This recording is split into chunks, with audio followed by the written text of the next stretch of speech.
วันนี้เราได้รับพระพรที่จะนำเสนอการบรรยายธรรมที่ลึกซึ้งเรื่องหนึ่งชื่อว่าพระสูตรสุรางคมสูตรคำสอน4ข้อที่ชัดเจนและไม่เปลี่ยนแปลงในเรื่องความบริสุทธิ์ละเว้นจากการลักขโมยและกล่าวเท็จตอนที่5ของ7ตอนในระหว่างอาจารย์และลูกศิษย์ให้ไว้ในภาษาอังกฤษเมื่อวันที่23ธันวาคมค.ศ. 2018นิวแลนด์ไต้หวันที่รู้จักกันว่าฟอร์โมซา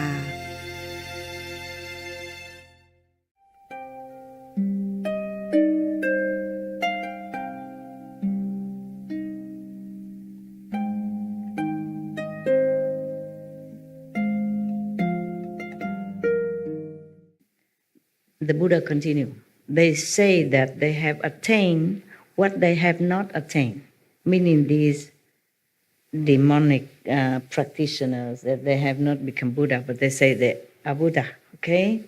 And that they have been certified when they have not been certified, meaning the Buddha or any saint have not confirmed that they have reached Buddhahood, a great enlightenment, but they go around and boast that they do.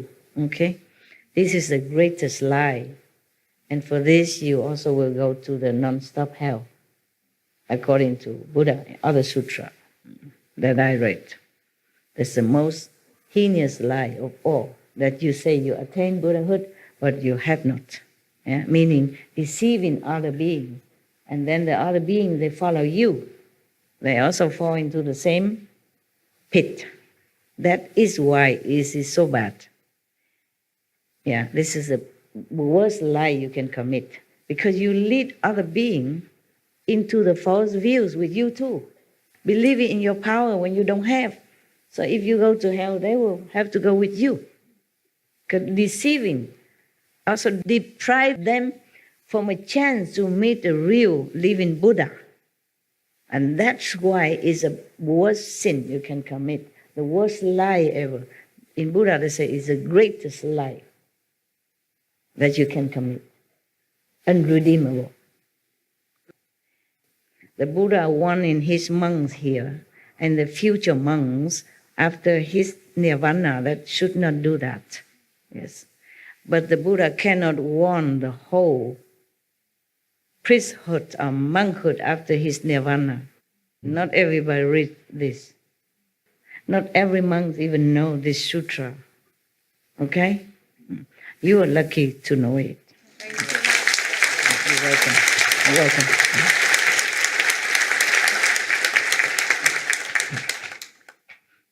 Being a monk and nun is a very noble position, but you have to really fulfill that position with nobility, humility, and above all, enlightenment, before you even go out and preach to others and let everybody believe you.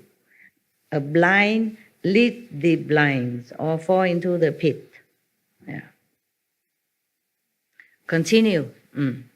Perhaps they seek to be foremost in the world. Yeah, fame, fortune. The most venerated and superior person. Buddha suspect that that's why they say they attain Buddhahood when they're not, okay? When they have been confirmed as a Buddha and they are not, okay? So the Buddha very polite. He say, perhaps. He doesn't say for sure they want fame and profit. Perhaps they seek to be foremost in the world, the most venerated and superior person. Perhaps not. Yeah. Perhaps, I also think maybe perhaps or perhaps not. The reason was that maybe some monks or priests, maybe they just ignorant, yeah, and then puffed up by surrounding followers or passerby or whoever, and then, and then he thinks he is really enlightened. So perhaps he knows he's not enlightened. Perhaps he thinks he's enlightened, yeah, because of circumstances. Not necessarily that he wants fame or profit. Just by the way, maybe. Yeah. So Buddha said perhaps. I also say perhaps so. Yes. To their audiences, they say that they have attained the fruition of Sotapanna, means some great enlightenment status. Yeah. The fruition of a sakridagamin, the fruition of an anagamin, the fruition of a hardship, the Pattaya Buddha vehicle, all the various levels of bodhisattvahood up to and including the 10 grounds, in order to be revered by others and because they are greedy for offerings. Buddha say perhaps all this reason that some people claim that they have become Pattaya Buddha or they have become such and such bodhisattva or just one time only return and never come back again, etc., etc., at different levels. And they want offering from the people, greedy offering. Because some believers, they offer anything. So that's all the reason the Buddha suspect why somebody proclaimed that they have attained this and that when they have not, okay? Now the Buddha continued. These ichantikas, meaning the great liars, ichantika is a Sanskrit term for such kind of people who lie about enlightenment and their saintly status. That's ichantikas, yeah? Not normal liars. These are ichantikas, mean greatest liar, the worst liars, yeah. These ichantikas destroy the seeds of Buddhahood just as surely as a thala tree is destroyed if it is chopped down. A thala tree or any tree, okay?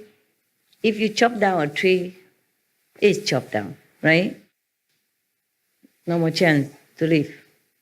Similarly, these ichantikas, mean the greatest liar people, cut down their seed of future enlightenment, of Buddhahood, like a tree being chopped down.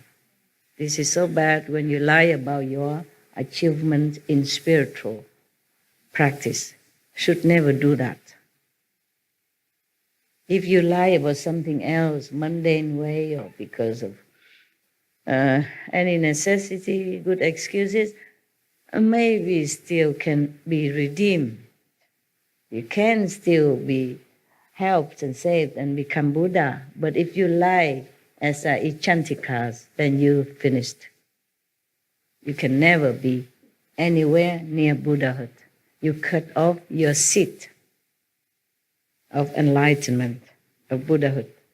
So you'll be recycling yourself as ghosts and demons and the most is, low devas in the low heaven or ashura, okay? Have power, have retinues, have followers, have magical power and all that. But you will never become a Buddha. So beware of that. Buddha continued, I command the bodhisattvas and arhats to appear after my extinction in response bodies in the Dhamma ending age.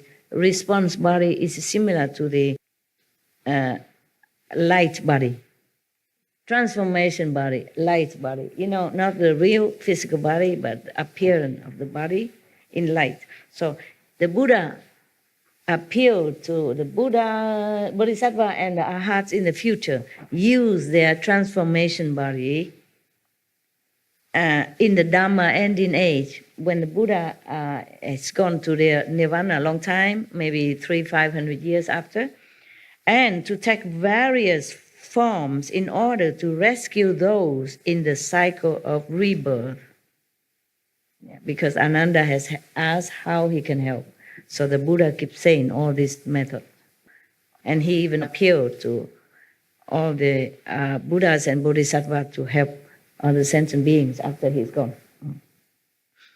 They should either become shramanas, white-robed lay disciples, kings, ministers or officials, virgin youths or maidens, and so forth.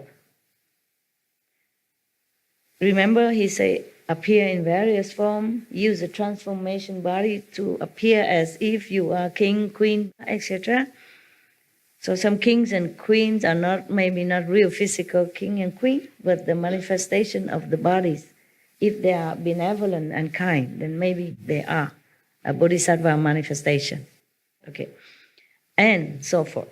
And even prostitutes widows, profligates, thieves, butchers, or dealers in contraband, doing the same things as these kinds of people. Why? They praise the Buddha vehicle and cause them to enter samadhi in body and mind.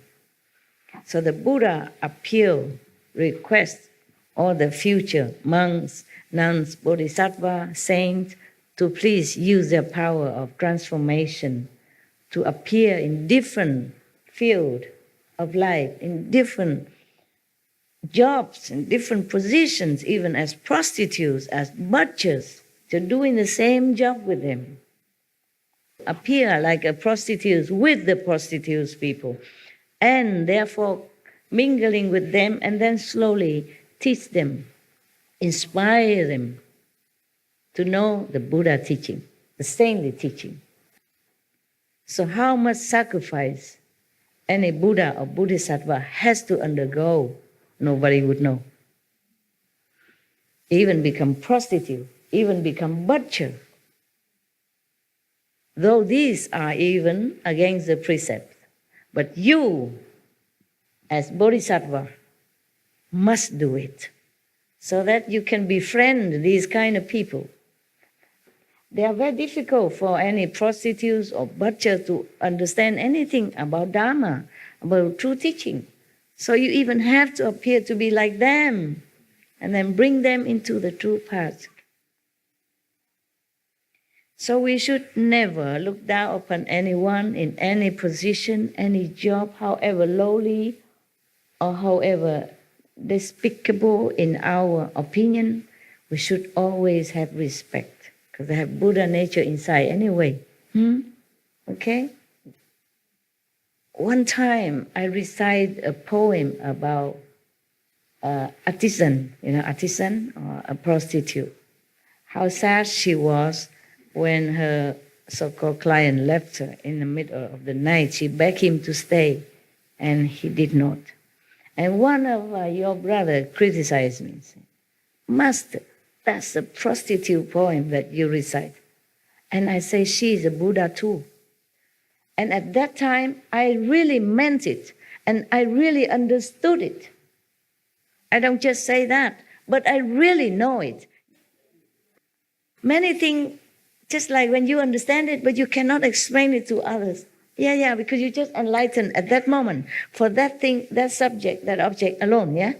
One time I read one sentence in some of the Zen book, meditation book, Zen book somewhere. It says like this, in Chinese, okay? I repeat Chinese first so that I can remember in English. 我是自己开悟的，没有人是我的老师。Meaning, I am enlightened all by myself. No one is my master. I really understood that sentence, deeply understood, knowingly, and know it so well, clearly to me. So, I feel very good. I taught the disciples in Taiwan at that time. I said, you repeat all this. Is this true? Is it true? I even forget that I'm their master. If I told them to repeat like that, how would they even respect me anymore? I did not care because I understood the true meaning of it. So I taught all of them at that time, repeat after me. I alone enlighten myself. No one is my master. Repeat it. And every day we do that. Okay.